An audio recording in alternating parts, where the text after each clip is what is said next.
సత్యనారాయణ స్వామి వ్రతమే చేయాలి. ఇది కూడా బాగా నోట్ చేసుకొని పెట్టుకోవాలి. మాకు సంతానము లేదు అనగానే ఏం చేశారు? అందుకని మా పురోహితులు చెప్పారు, అందుకని సత్యనారాయణ స్వామి వ్రతం చేస్తున్నానయ్యా అన్నాడు. వెంటనే వాడి దగ్గర వాడే గంతక దగ్గర పొందన్నట్టు రాజుగారికి దగ్గర తగిలినటువంటి వైశ్యులకు కూడా సంతానం లేదు. చూడండి, ఇద్దరు ఒకే చోటే గెలిపాడు స్వామివారు కూడా.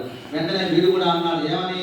నాకు కూడా చాలా కాలం అయింది వివాహం అయ్యి, నాకు కూడా సంతానం కలగలేదు, నేను కూడా ఈ వ్రతాన్ని ఆచరణ చేసి నేను సంతానాన్ని పొందుతాను అని చెప్పేసి ఆ రాజుగారు ఇచ్చినటువంటి ప్రసాదం తిని రాజుగారికి నమస్కారాలు చేసేసి వెళ్ళిపోయిన తర్వాత ఆ వైశ్యుడి ఇంటికి వెళ్ళాడు. ఆ వైశ్యుని భార్య పేరు లీలావతి.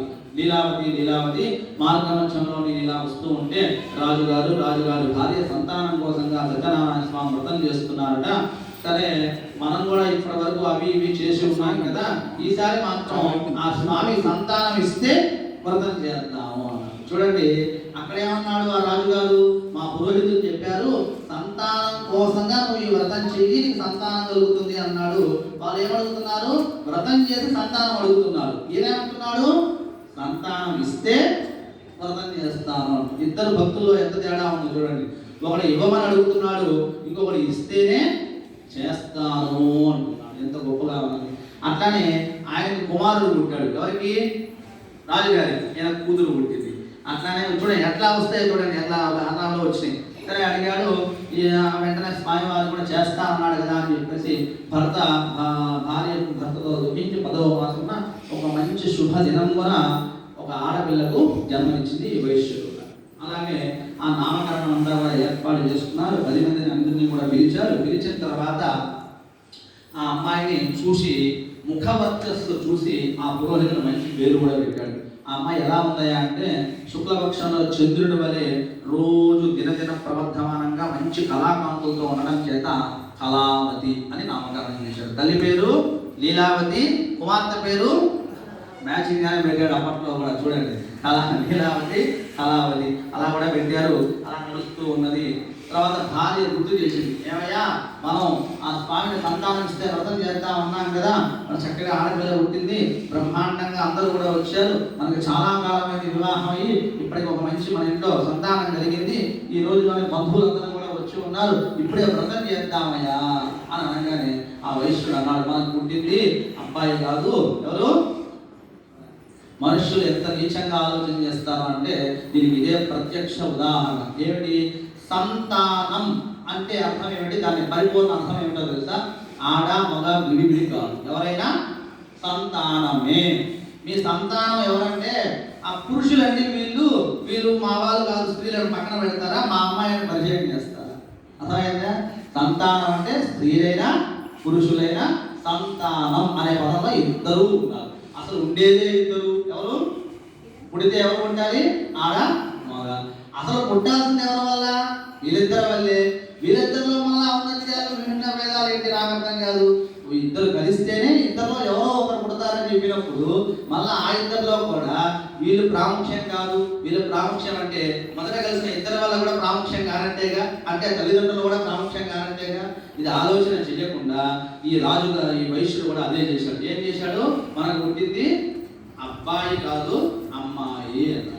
అనగానే సరే, అమ్మాయికి ఏదో ఒక వివాహ కార్యాలు చేస్తూనే ఉండాలి, ఇప్పుడే అంత తొందర ఏమన్నదే, వివాహం అప్పుడు అల్లుడిని కూడా కూర్చోబెట్టుకుని వ్రతం చేద్దాము, ఇప్పుడు కాదులే అన్నారు. ఎవరు? సరే, అప్పట్లో భార్యకి ఎదురు చెప్పే వాళ్ళు ఎవరు ఉండరు. ఇప్పట్లో అయితే ఒక అట్ట కంటి దూరంగా చేద్దాం వెంటనే చేద్దామని కూడా అనిపించుకోవచ్చు. కానీ అప్పట్లో లేనిది ఉంది, కాదు అన్నారంటే కాదు అండి, ఇప్పుడు చేయడానికి లేదు అంటే మాట్లాడటానికి కూడా లేనటువంటి రోజులు అవి. ఇప్పట్లో ఏముంది? కాస్త ఎదురుగా ఒకసారి చూసింది అనుకోండి, వాళ్ళే మా ఆవిడ చేద్దామని చేసేద్దామయ్యా అనాన్స్టేట్గా. అప్పటి రోజులు వేరు, ఇప్పటి రోజులు వేరు. కాబట్టి ఆ ఎదురు కూడా చెప్పడానికి లేకుండా ఆ భార్య పాపం ఇప్పుడు కాదు అనగానే గమ్ము అయిపోయింది. చూస్తుండగానే అమ్మాయి ఎదుర్కు రాగానే ఒక దూతను పిలిచాడు. ఆ దూతను పిలిచి మా యొక్క గోత్రము స్థితివంతులు అన్నీ కూడా చెప్పి నాకు తగినటువంటి అల్లుడిని ఎవరైనా ఉంటే వెతుక్కొని రమ్మన్నాడు. ఆ దూత అన్ని కూడా తిరిగి కాంచన నగరానికి పోయి యోగ్యుడైనటువంటి వైశ్య కుమారుడిని తీసుకొని వచ్చాడు. చూస్తే వాడికి కూడా తల్లిదండ్రులు లేరు. ఎవరికి? ఆ పెళ్లి కొడుకు కూడా. వీడైతే ఇల్లరికానికి కూడా పనికొస్తాడని చెప్పేసి ఆ దూత తీసుకొని వచ్చాడు. వెంటనే ఈ మామగారు అన్ని కూడా విచారించి ఆ అల్లుడు బాగా నచ్చాడు. 5 రోజులు వివాహం చేశాడు. అంగరంగ వైభవంగా ఎన్ని రోజులు చేశాడు? 5 రోజులు వివాహం చేశాడు.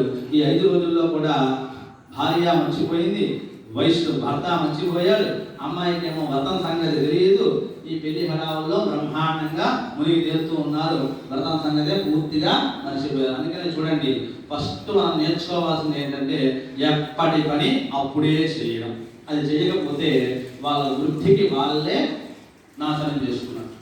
ఇప్పుడు చదువుతాము అనుకుంటే చదవాల్సిందే, ఇప్పుడు కూర్చొని తినాలంటే తినాలి. దీన్ని వాయిదా వేస్తూ ఉన్నారనుకోండి, వాళ్ళ కాలమానం కూడా అలానే నడుస్తుంది వాయిదాల ప్రకారంగా. అర్థం కదా? ఎప్పటి పని అప్పుడే చేయాలి. అలా చేయలేదు, ఇప్పుడు వచ్చేసరికి ఏదైంది, అది గుర్తే లేదు. చూడండి, వ్రతం అనేటువంటిది గుర్తే లేదు. కాలం మారిపోయింది, కాలంలో కలిసిపోయింది. ఏం చేసిన వాగ్దానం? మందు సంతానం ఇస్తేనే వ్రతం చేస్తానన్న వాగ్దానం కాలంలో కలిసిపోయింది. తర్వాత పుట్టిన తర్వాత వివాహంలో చేస్తానన్న వాగ్దానం కాలంలో కలిసిపోయింది. ఇప్పుడు వ్రతమే గుర్తే లేదు. సరే అయిపోయింది, లేదకానికి తెచ్చుకున్నాడు అల్లుడిని.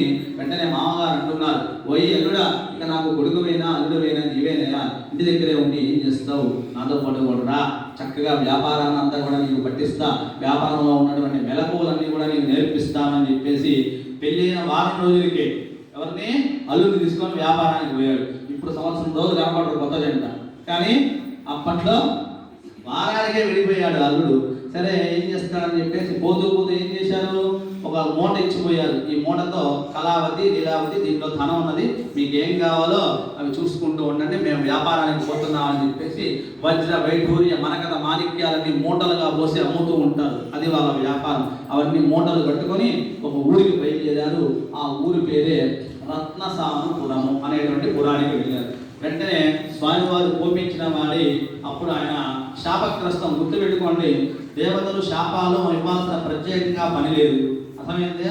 మనం చేస్తాము అని చెప్పి ఏ పని అయితే చెయ్యమో అవే శాపాలుగా తిరిగి వస్తాయి. గుర్తుపెట్టుకోండి, వ్రతం చేస్తామన్నాడు, చేయలేదు, వాగ్దానం తప్పాడు. అందుకని ఏమైంది, ఆ వాగ్దానం తిరిగి ఎలా వచ్చింది?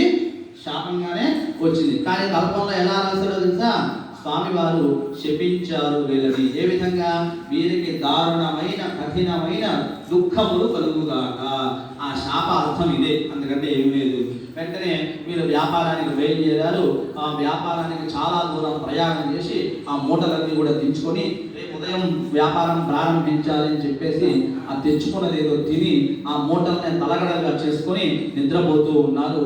ఆ ఊర్లో ఒక రాజ్యం ఉంది. ఆ రాజ్యంలో రాజుగారికి నిద్ర పట్టక రాజ్యం అంతా తిరుగుతూ ఉన్నాడు. చూడండి ఎంత విశేషంగా ఉన్నదో. తిరుగుతూ ఉంటే రోజు పెద్దరాడే నిద్రపోయే రాజు ఈరోజు నిద్ర పట్టక తిరుగుతూ ఉన్నాడు. ఆ రాజ్యంలో 2 దొంగల్ని పడేటట్టుగా చేశాడు. ఎవరు? స్వామివారు. వచ్చింది వీరిద్దరేగా. అక్కడ కూడా ఎంతమంది పడాలి? 2 పడాలి, మామ అల్లుడు. అందుకని ఇక్కడ 2, అక్కడ కూడా 2 దొంగలుగా పడేటట్టుగా చేశాడు. పని చేస్తే ఆ రాజుగారు చూస్తుండగానే ఆయన బాగా నిద్ర పట్టక తిరుగుతూ ఉంటే ఆయన కనపడేటట్టుగా 2 దొంగతనం చేస్తూ ఉన్నారు. దొంగతనం చేసి ఒక 2 మూటలు వేసుకొని భుజం మీద వేసుకొని పారిపోతూ ఉన్నారు. భటుల్ని పిలిచాడు, అదిగో మన ధనాకారంలో దొంగలు పడ్డారు, మూటలు ఎత్తుకొని పోతున్నారు, మనం పట్టుకొని ఉన్నారు. అలా పరిగెత్తుకుంటూ ఆ 2 దొంగలు ఎక్కడికి వచ్చారు? ఈ మామాలు నిద్రపోతున్నటువంటి స్థలానికి వచ్చి 2 మూటల్ని 20 మూటల్లో కలిపేశారు. ఎన్ని మూటల్లో?